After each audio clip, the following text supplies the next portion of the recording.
Hi ladies, welcome back to my channel. My name is Kaka Amanoh and I'm an etiquette and lifestyle educator. I help women attain femininity by cultivating etiquette, elegance, good sustainable lifestyle and virtues. In today's video, we're going to be talking about 10 things that cheapen you.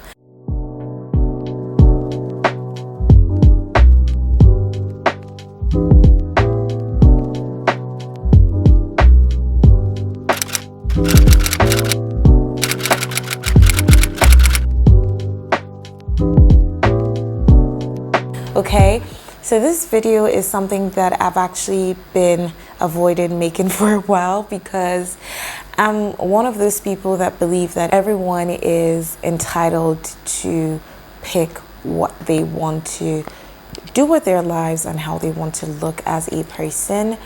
But then I realized that if my video is targeted at people who want to actually grow in femininity, who want to be more elegant, to look more elegant, and to look, more refined, more classy, more luxurious, then I shouldn't be shy or afraid to talk about topics like this. Now, not all of us want to look that way, and that's okay.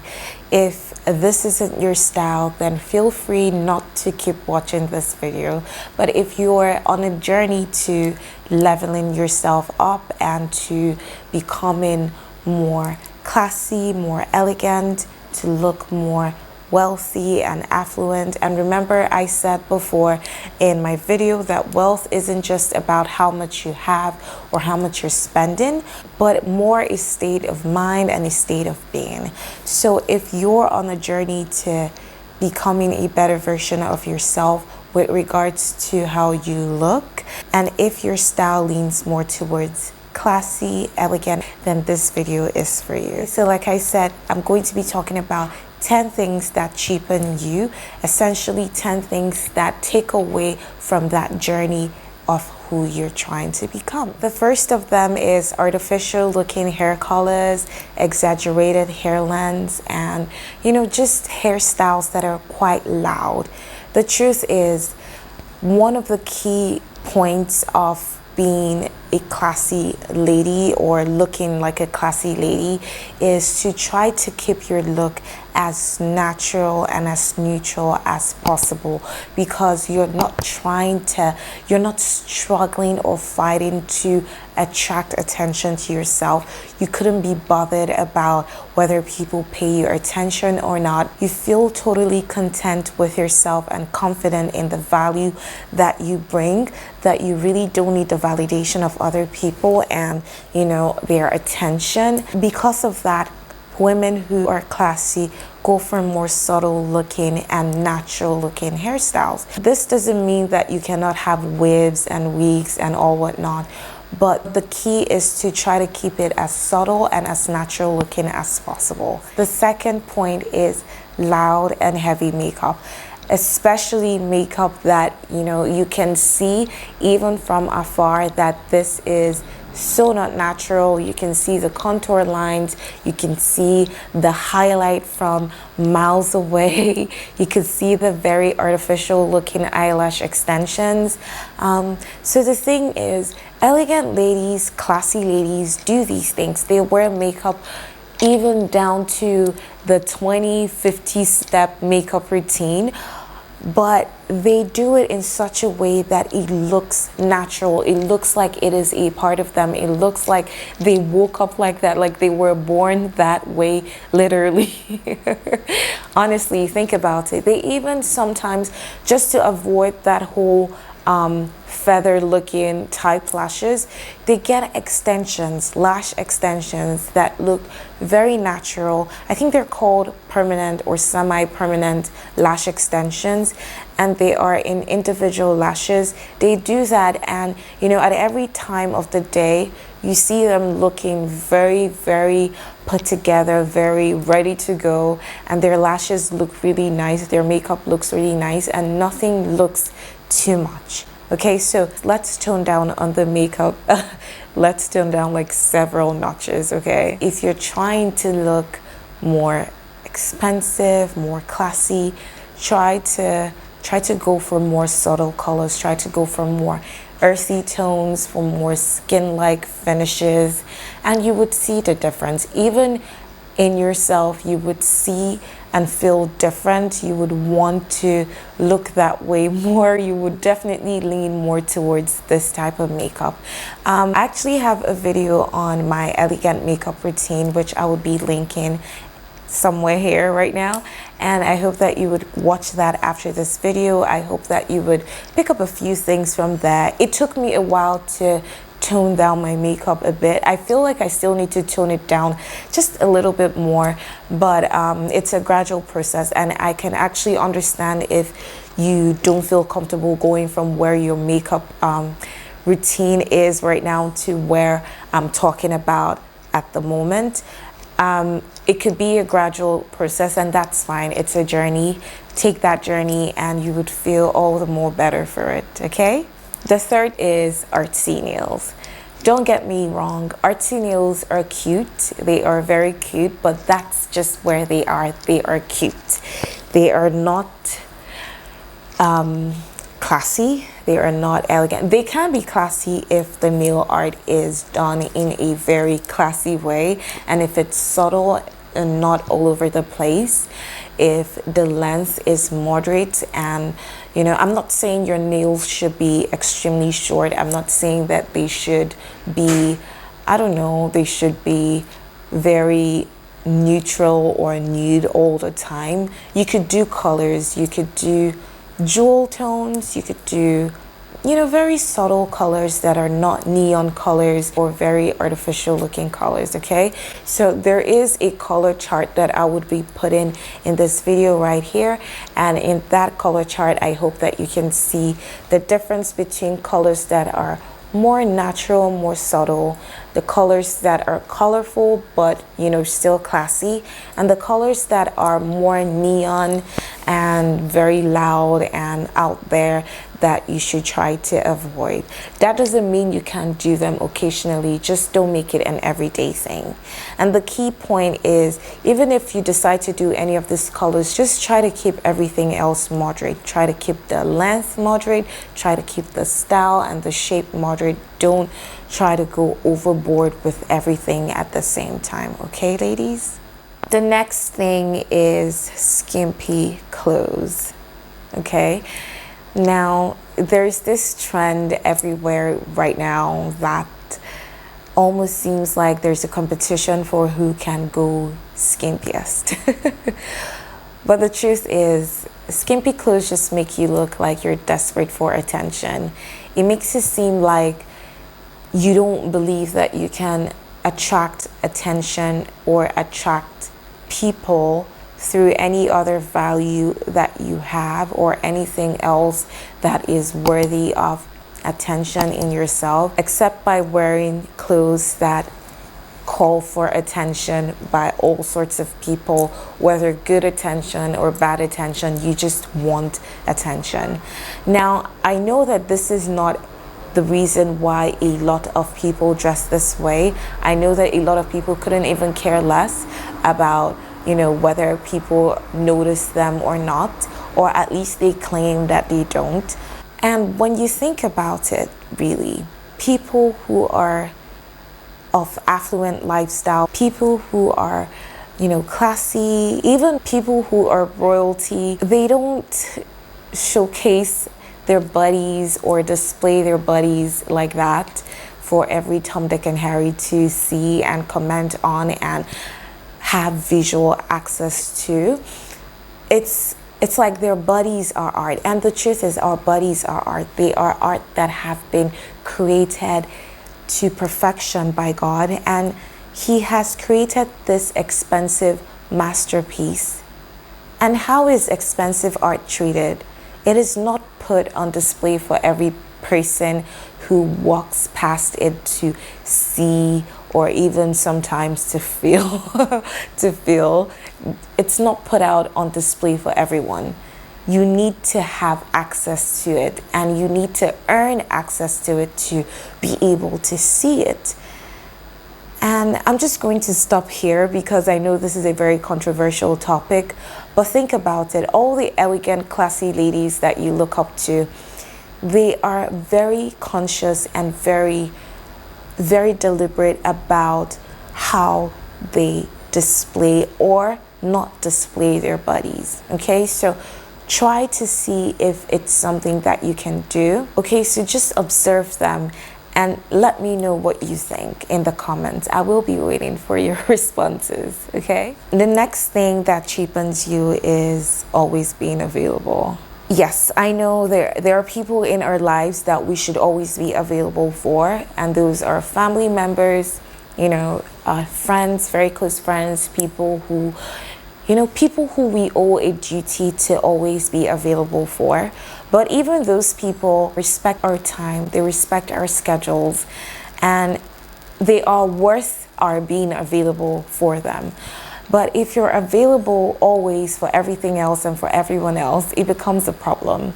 Because if anyone can hit you up at any time of the day, be it physically, be it virtually, and you're available to respond to messages, then it kind of becomes a problem because they begin to lose respect for your time. And time is the most valuable treasure, the most valuable asset that we have. Our life is actually made up of time. We calculate how long we've been on earth based off time. And at the end of our lives, our time is gone. Okay, so your time is the most valuable thing that you have. And so you should allot it and allocate it very, very, very deliberately, very stingily, very strictly. This doesn't even apply to only people. It also applies to other things. It applies to social media. It applies to time that you spend watching shows, TV, whatever the case may be. Don't always be available. Try to fill your time with things that enrich you. And even if you're available, try to make yourself scarce, okay? I don't know how else to emphasize this, but don't always respond to messages, especially messages that come in late in the day. Don't respond to people at 3 a.m., at even 11 p.m. Don't take calls past a certain time of the day so that people know not to call you at that time. Don't take work home because then people at work would always feel that you're available to do office related work when you're at home and should be doing home related work. So just try to allot time in a more deliberate way. Try not to always be available for everything. Pick and choose the activities that you want to partake in based on the way that they would enrich your life and enrich the lives of other people around you. Let your availability mean that you're bringing value. Let people perceive you spending time or bringing out the time to do something as actual value. Let them see it as a currency, okay? The next thing that cheapens us is sharing too much on social media. This is something that is quite relative because everyone's privacy principles are different, and depending on your work, the level of privacy and the level of things that you would want to share on social media can differ from the next person. But then there is always something called too much information. Even if social media is your work, there is only so much that you can share. There are a lot of things that should be kept off social media, and it is important to be able to draw that distinction, to be able to draw that line and know when you're bordering on the line of sharing too much in terms of, pictures, words, and general posts, things that you shouldn't say, things that you shouldn't show. Let's just be more conscious of the things that we put up online, not just for our privacy, but also because some things really don't need to be known by anyone who has access to your social media. In line with this, there's also the thing of taking pictures of everything and everywhere that you go and just posting it everywhere because you want people to know that you're at this club or that you went on that holiday. I mean, don't get it wrong. You can post 1 or 2 pictures of that. But then when you start to post too much of that, then it kind of seems like you're trying to prove something, especially if it's not your work. You know, just, yeah, 1 or 2 holiday pictures are nice, but when you document the entire process, if you're not a vlogger or a blogger, and then you're posting, you know, on your social media, it kind of sometimes begins to seem like you're trying to prove something to some people. So let's just know where to draw the line sometimes. It's not every meal that you eat that you should take a picture of and post online. It's not every restaurant or date that you go to or go on that you have to document and post about, okay? The next point is talking way too much. I think this is one that we might not even know when we do it, because we're in times where information comes and goes like so quickly. People are always exchanging information, exchanging ideas, and sometimes in the course of that we tend to talk too much. We tend to say things we shouldn't say, or even to just keep talking and not even let other people get in a word. So being more reserved is something that we should try to practice. Let people actually look forward to the things that we have to say. One thing that this does for us is that it makes you think before you speak, and ensures that the things that you say are things that are going to bring value to other people, or things that people would find entertaining but not vulgar and disrespectful. One thing that talking too much also does for you is that you tend to start trying to always fill in silences. You feel the need to always fill in a period of silence. And the thing about it is, it makes you begin to feel like silence is always awkward or always a bad thing, and that you cannot coexist with another person in utter silence for even short periods at a time. You cannot sit and reflect. You cannot meditate. You cannot just shut out the external noise or even the internal noise within you. You always want to be in conversation with yourself, with people around you, with the television, with your phone. Let's learn to coexist with silence sometimes. It is healthy, really. The next point is similar to the last one, and this is being too loud in your manners, in the way that you carry yourself, the way that you dress, just generally being loud. Okay, so being loud is not just about the things that you say or how you say them. Sometimes being loud could be in our personality, okay? We could be very loud people, even if we don't say anything. We could always want to wear loud, bold colors, wear loud hair, loud nails, loud makeup, always gesticulate in very loud ways, you know, the whole... I can't even. Okay, so let's try to tone it down sometimes. I mean, yes, there's a time and place for you to be all yay and chill and do stuff with your friends and family and get all silly and all whatnot, but for the most part is to try to balance it and try to find a way to tone it down when it's not called for. Okay, the next thing that can cheapen you is always waiting to be given. Okay, this is one of the things that I had to learn the hard way. If you're always on the receiving end of the spectrum, if you're always waiting for people to give you things because you feel like, oh, you know what, I don't have enough to give, I don't have anything to give, I don't have money, that actually makes you really cheap. Like, it makes you a cheapskate, because it's not just money. Giving is not just about money. You could give your time, you could give your advice, you could give help, you could give assistance, you could give, I don't know, your intellectual capacity. There is so much that you can give in terms of things that don't cost you money. saying that you don't have anything to give or that you can't give because you don't have money means that you don't think that you have any other value, or that all your value is tied to how much you have in your pocket. And that's actually not true.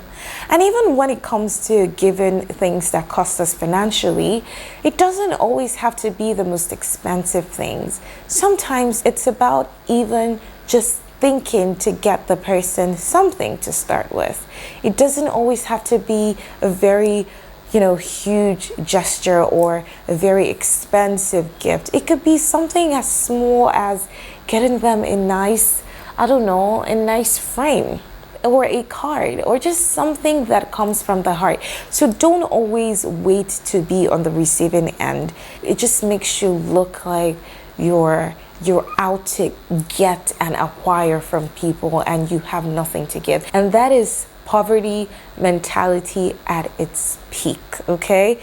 It is not true for one thing. It is annoying for another thing, and it just makes people really not value you, because you don't even seem to value yourself.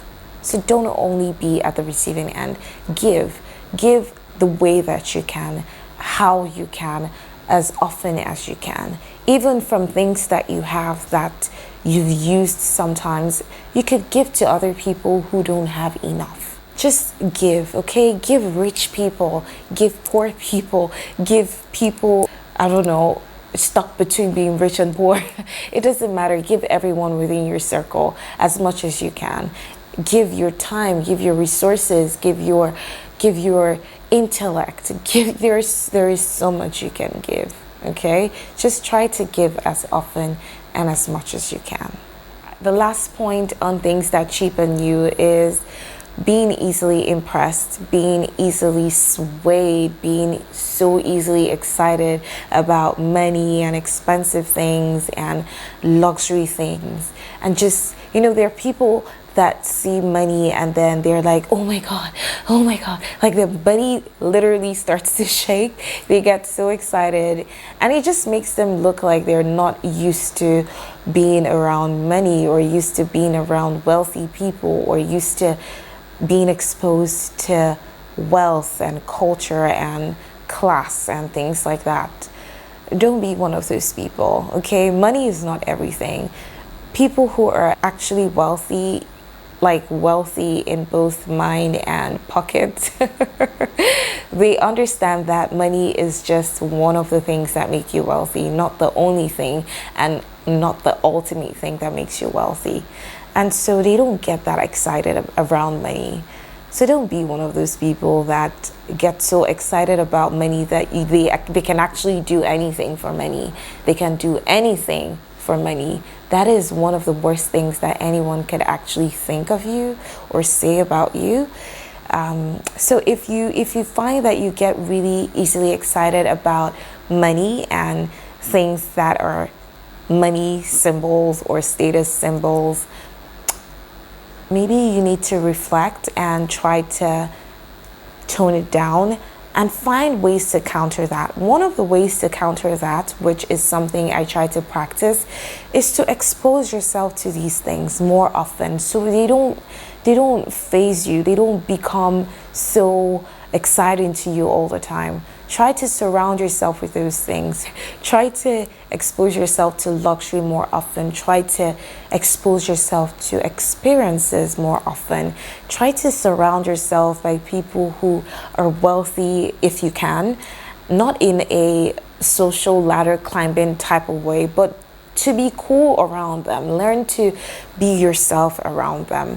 And if you try to practice these things, you would find that in no time they don't faze you anymore. I mean, that doesn't mean that when something really good or expensive comes your way, you don't get happy and excited, but not to the point where you're visibly shaken and, oh my God, you don't even know what happened to me, and you feel the need to share with everyone around you, okay? So I hope you enjoyed this video, and I hope that you found it helpful. I hope that you would try to eliminate some of these things from your life. And if you did enjoy this video, don't forget to give it a thumbs up. If you haven't subscribed to my channel, please subscribe today and turn on the notifications so that you would always be notified whenever I post a new video. And I hope to see you in my next. Bye!